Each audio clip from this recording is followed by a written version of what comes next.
This portion is brought to you by Highlands Corned Beef, the premium breed of corned beef, and Midas Hotel. Midas Hotel and Casino, a contemporary, design-led lifestyle hotel in the majestic hub of Manila with fabulous views of sunset on the bay. Midas offers designer amenities in guest rooms and suites, supreme restaurant options for sumptuous enjoyment, event studios for corporate meetings and vows, and a casino with world-class gaming. Here at Midas, we make days into moments. Sparkling creativity, it's stylemanship by Midas. Hello mga Cool Trippers! It's Saturday once again. Samahan nyo kami sa isa namang interesting adventure dito sa Cool Trip. That's right, Marge, no? Kaya mga Cool Trippers, may sorpresa kami mamaya para sa inyo at sigurado matutuwa kayo dahil ang aming kasama ay makakatagdag ng kasayahan sa ating ngayon. Sabi nga nila Kong, di ba? The more, the merrier. Kaya, teka lang Kong, nasa na nga ba siya? Oo nga, Marge, hanapin natin. Actually, kayo nakasama natin siya, di ba? Tama, so, okay. Tara, hanapin natin.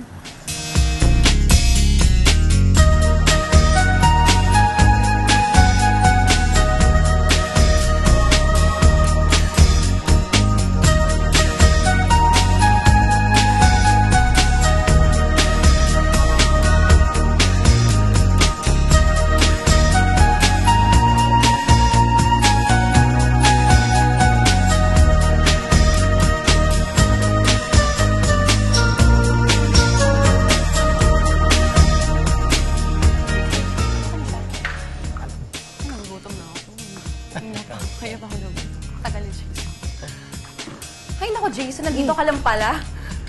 Wow, ano kinakain mo? Masarap yan, ah. Nako, alam nyo, Kong tsaka Marge, the best talagang pinakbit dito. Ito ang pinakamasarap at super sarap na pinakbitan ng tikmang ko. Talaga lang, ah. Hindi nakapagtataka yan dahil nandito tayo sa tinaguriang Pinakbit Republic ng Pilipinas, ang Ilocos Norte. So ano pang hinihintay niyo mga Cool Trippers? Samahan ninyo kami sa aming paglilibot At sa paghanap ng mga exciting adventures dito lang sa Cool Trip Backpackers Edition!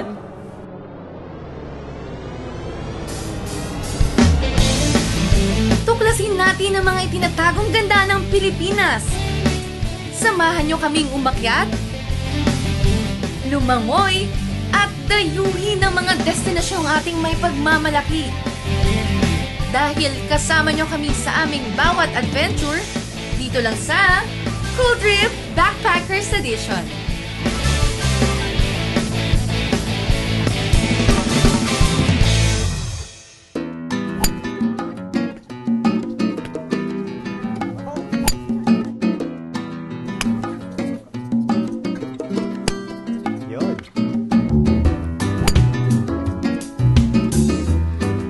Sa Lawag, marami kayong pagpipilian na magstay. Na nangunguna dito, of course, ang Fort Ilocandia. Bukod sa napakagandang mga kwarto, masasarap din ang mga pagkain. Marami din silang sports at recreational facilities. To tell you more about this, nandito sila Marge and Jason.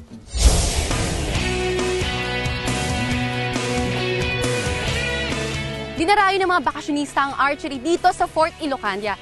So, halika, try natin. Yun! Yeah! Tapos, i-spread nyo yung paa nyo. Yan. Go, Jason! Yun! Hindi, mahangin. Pagkaroon yung hangin. Sakto. Isa sa mga activities po na pwede nyo pong gawin dito sa Fort Ilocandia ay ang 4x4. Kaya, tara na po, subukan po natin. Boom!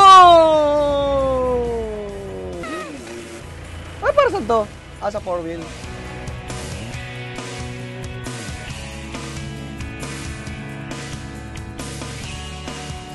Tawi steering.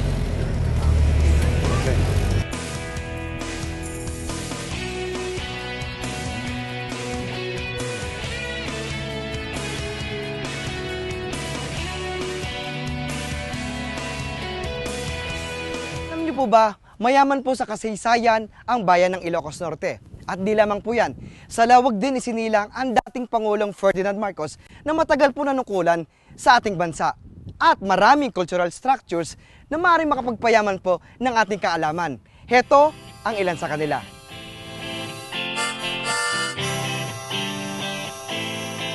Ilocos Norte ay matatagpuan sa rehiyon ng Ilocos sa hilagang kanlurang bahagi ng Luzon. Nahahati ang Ilocos Norte sa 558 mga barangay, 21 bayan at 2 lungsod. Ang kabisera nito ay ang lungsod ng Lawag. Matatagpuan ang ilan sa mga matatandang simbahan dito na pre-Hispanic period pang tanda. Ilan sa mga ito ay ang Poway Church na napabilang na sa UNESCO World Heritage Site noong 1993. Narito rin ang St. William's Cathedral sa Lawag na tanyag dahil sa lumulubog na tore ng kampana. At syempre pa, ang naitalang pinakamalaking simbahan sa rehiyon ng Ilocos, ang St. Monica Parish Church.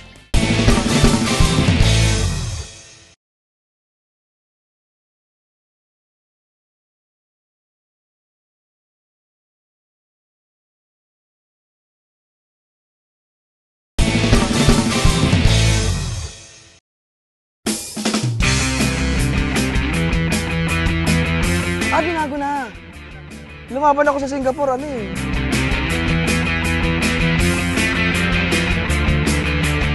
susubukan ng Manila Kong at Jason ang paintball. Fort Ilocanda versus School Trippers. Go!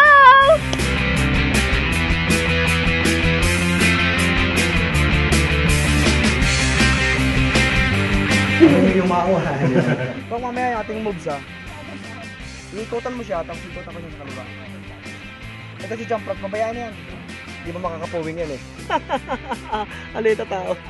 Magtago ka na sa tabo, bro.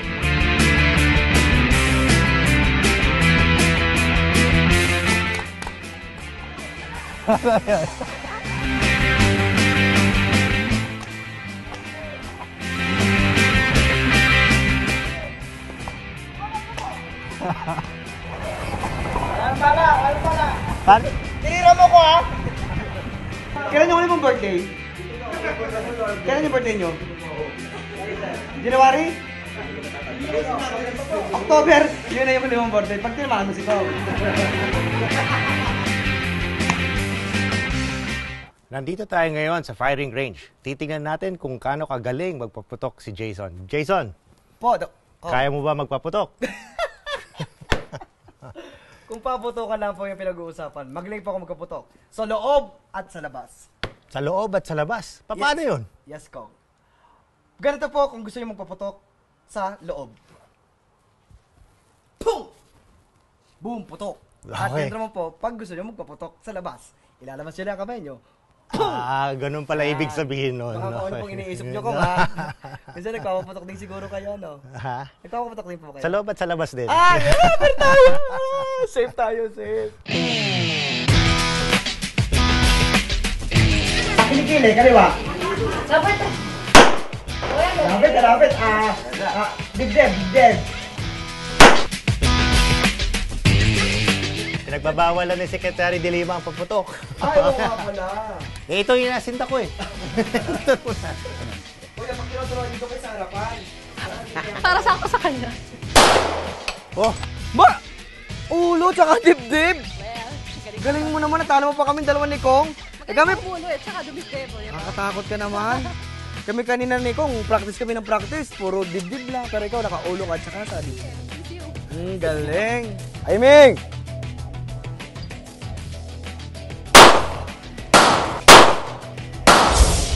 mga cool creepers, i-interviewin natin ngayon ang GM ng Fort Ilocanda, ang GM Justin. Justin, Hi. Hi.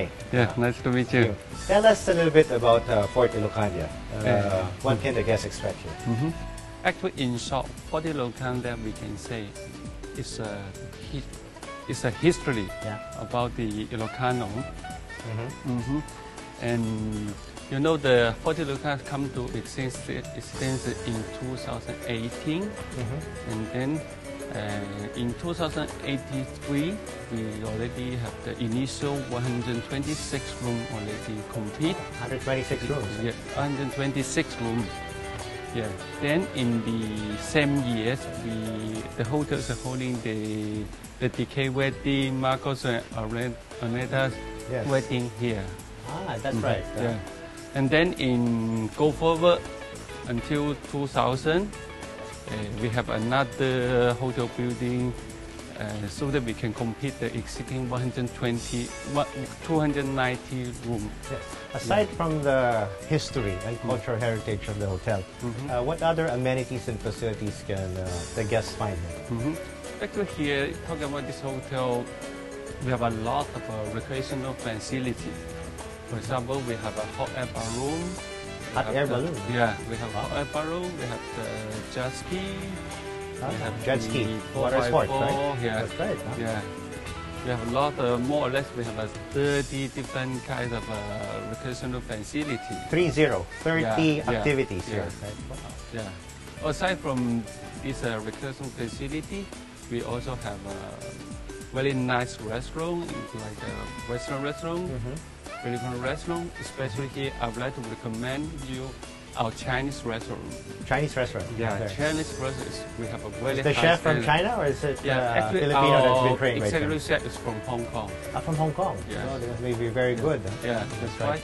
If you have chance, please try our Chinese food, restaurant, okay. especially the dim sum. All right. Well, so what sets Fort Ilocandia apart from all the other resorts? This is a part of the history. First. Secondly, we have this is a comprehensive resort hotel. We have a lot of dining area, like a restaurant, bar, karaoke, even sauna. And you have a casino here, right? Yeah, we also have the casino and the golf course. A golf course? Yes. Ah, okay. So you can play golf here. Yeah, you can play golf here. We have a driving range. At the meantime, we also have the 18-hole golf course. And you get a lot of tourists probably, Yeah. right? Yes, we get a lot of tourists. Mainly from China or from all the other countries? In fact, for our hotels business, I think it's about half of the business from the international market. International market? Yeah. 50% international Yeah. market? Yeah. Especially from Great China, Okay. including mainland China, Hong Kong, Macau, and Taiwan. And they fly straight to Lawag or normally pass through Manila? Yeah, some of them go through Manila. Some of them they charter the flight directly land in Lawag. Oh, wow. And Fort Ilocandia also is a wonderful place for wedding. You know, aside the wedding for the DK wedding for Marcos and Araneta. Greg Araneta, yes. Yeah. Even like in 2013, we have one of Chinese couple. They even charter a flight here to bring 200 people here to attend their wedding. Yeah, so it's a destination Yeah. place for Yeah. wedding. Huh? Yeah. This hotel is a landmark of Lawag. So very interesting. This is a very historical place, but it's run by Chinese management right now. Right? And of course, there's a few touches of Chinese characters. I already see some of that. So maybe you can invite our televiewers to come to Fort Ilocandia. I'd like to invite all of you to visit Lawag, visit Fort Ilocandia. For sure, you will experience some more fun in Philippines, more fun in Lawag, more fun in Fort Ilocandia. Thank you very much, and I'm already enjoying my stay, even a very short while. Ang Cape Boyador o Parola ng Burgos ay isa rin sa mga pangunahing atraksyon sa Ilocos Norte. Alam nyo ba na ito ay 120 taon nang nagbibigay tanglaw sa mga pansasakyang dagat at mga naglalayag sa karagatan? Oo, mga cool trippers! Mula 1892 sa panahon pa ng mga Kastila, ang Cape Boyador ay gumagana pa rin hanggang sa ngayon.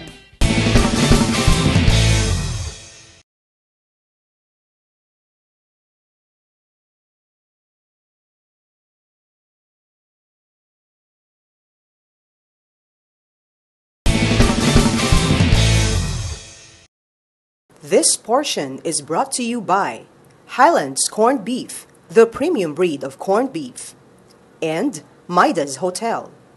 Midas Hotel and Casino, a contemporary, design-led lifestyle hotel in the majestic hub of Manila with fabulous views of sunset on the bay. Midas offers designer amenities and guest rooms and suites, supreme restaurant options for sumptuous enjoyment, event studios for corporate meetings and vows, and a casino with world-class gaming. Here at Midas, we make days into moments. Sparkling creativity. It's stylemanship by Midas.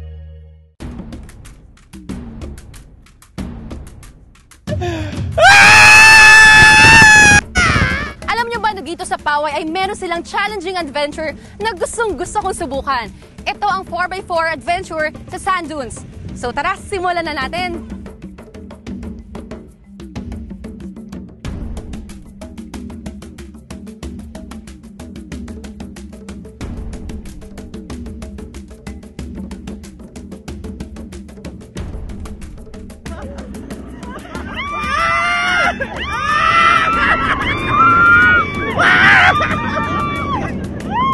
Ang King Kong! Kong!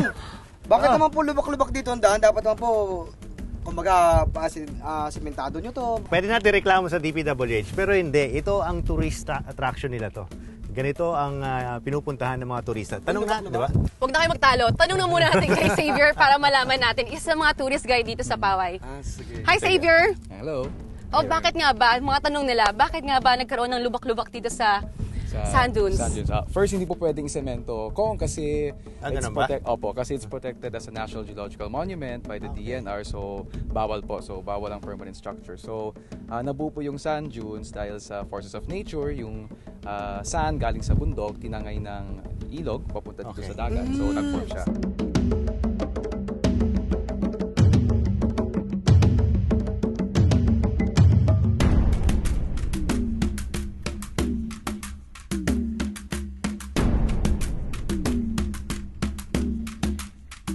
So galing sa ilog itong mga to. Opo.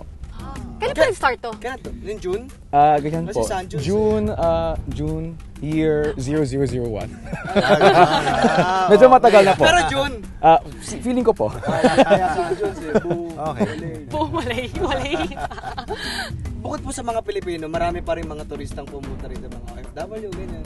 Opo, ganyan po kasi sir, yung sand dunes ng Ilocos Norte, ng Poway, it's the only desert-like landscape sa Southeast Asia. So yung mga turista po natin from other Southeast Asian countries, lumarating dito, even OFWs, to experience something na medyo unique naman po.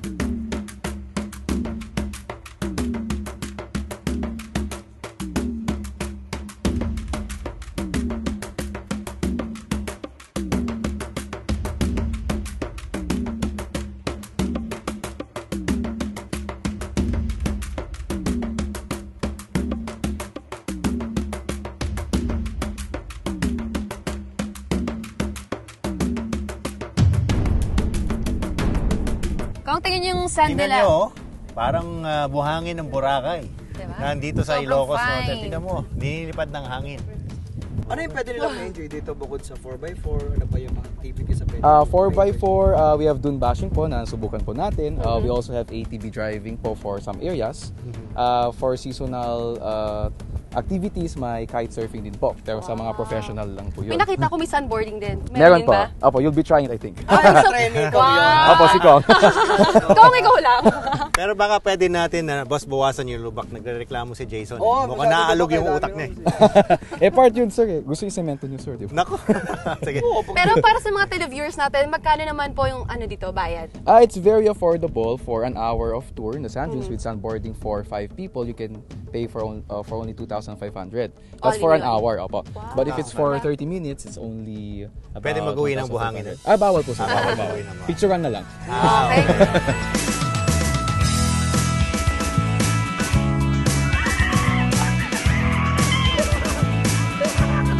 Baka Wow, sarap.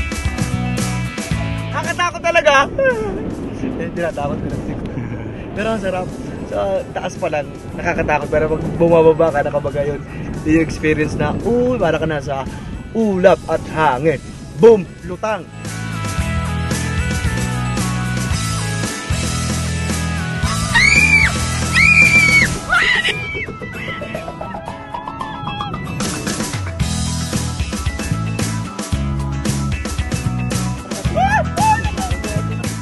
Akong at saka March, maraming masalamat po at dinan niya ako dito sa sa Kalili Point. Kalili Point.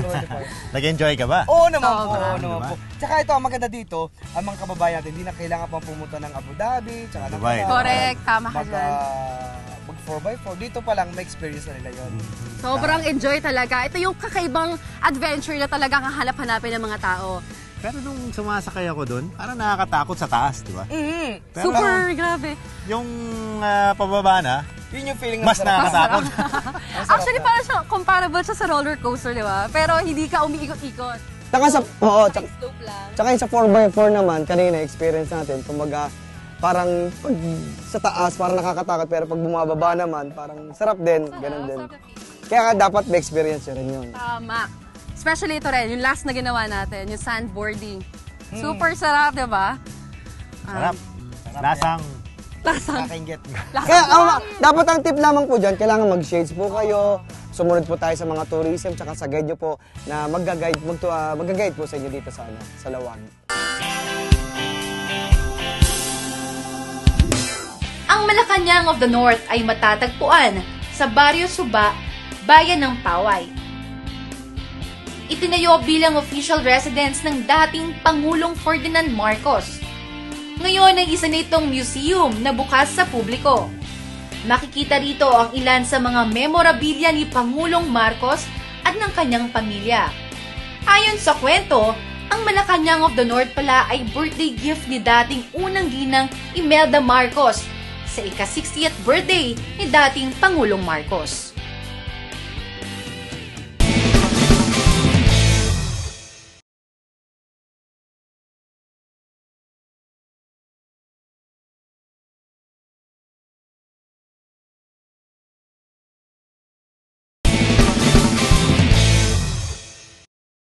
This portion is brought to you by Highlands Corned Beef, the premium breed of corned beef, and Midas Hotel. Midas Hotel and Casino, a contemporary, design-led lifestyle hotel in the majestic hub of Manila with fabulous views of sunset on the bay. Midas offers designer amenities and guest rooms and suites, supreme restaurant options for sumptuous enjoyment, event studios for corporate meetings and vows, and a casino with world-class gaming. Here at Midas, we make days into moments. Sparkling creativity. It's stylemanship by Midas. Mga ka-cool trippers, ang bilis ng oras. Tapos na naman ang 30 minutong adventure natin. Sana nag-enjoy kayo sa ating napasyalan ng mga lugar dito sa Ilocos Norte. Magkita-kita ulit tayo sa panibagong adventure sa susunod na linggo. Samahan nyo kami dito lang sa Cool Trip Backpackers Edition! Isa po sa mga activities po dito ay ang umahabol ng mga cameraman. Di nakapagtataka yan dahil nandito tayo sa Tinaguriang. Jepule? Chan. Bundok. Wala na. Wala lang. Saka yung isa. Si Sancho. Yung sa tinitira ko. Kumaya pa tumitira sa dito. Tigampar ka pala. Wala ka napansin? Hindi bumaril sa akin. Kuya mo, di ba kapatid mo yun?